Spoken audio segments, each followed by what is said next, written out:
In a quick review, the new VTS4 Hololens apparatus provides stimuli in real space, strong silo, float, and localization. We have the advantage that we can lock a target to the patient so that they can't get away from it. This is extremely compelling in the treatment of children who tend to move their heads or don't pay attention because the target's going to remain right in front of them.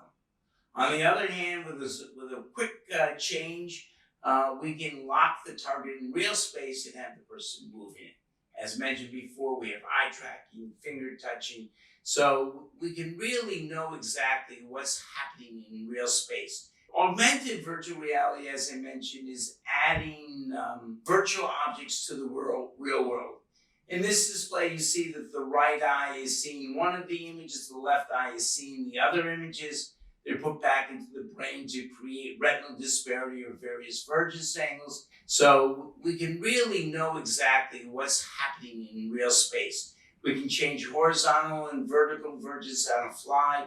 We can rotate the image. We can add eye movement and touch. Here is a perfect example of a person touching a virtual object in space. The eyes are verging on that target. They're real. We get real silo, real localization.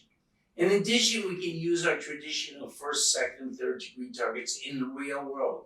Add on it to be able to know where the eyes are positioned, a compelling feature of this new system. And by doing it, we can actually toggle between the two eyes by turning off the right eye and the left eye and seeing their appropriate movements. In other words, do a cover test in real life and see what their position of their eyes are.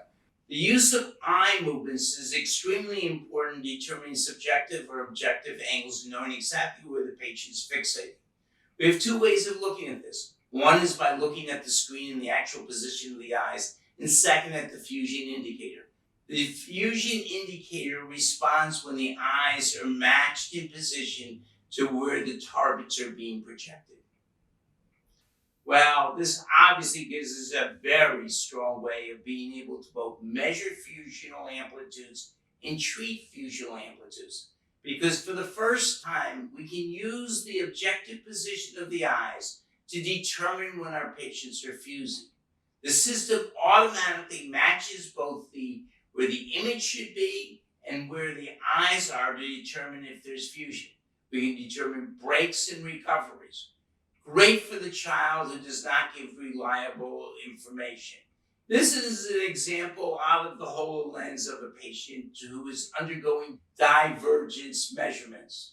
It is readily apparent that both the right eye and the left eye are congruent and track each other, and that every once in a while there's an interposed blink in there.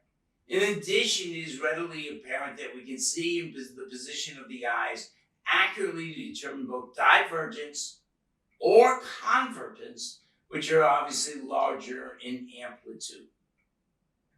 You can see by the green line, this is when the stimuli changes its position and that the eyes undergo very accurate convergent movements.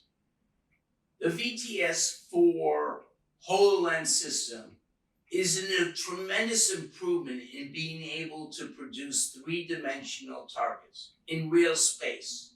It is compelling to the child or the patient to be able to watch it. In this example, you can see the three-dimensional fish that had various vergence disparity, and that this can be separated to create a very strong fusional stimuli.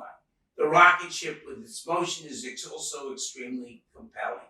We can use all of the controls that were present in the previous VTS4, but the thing again that makes this incredibly good is the ability to use eye movement monitoring. All of this is performed in a very small footprint in which you can utilize this in a very small space. So join us and your colleagues in this revolution of vision therapy. We've just shown you a small sample of what's in store for you. Thank you for your time. I hope that you've enjoyed this short presentation.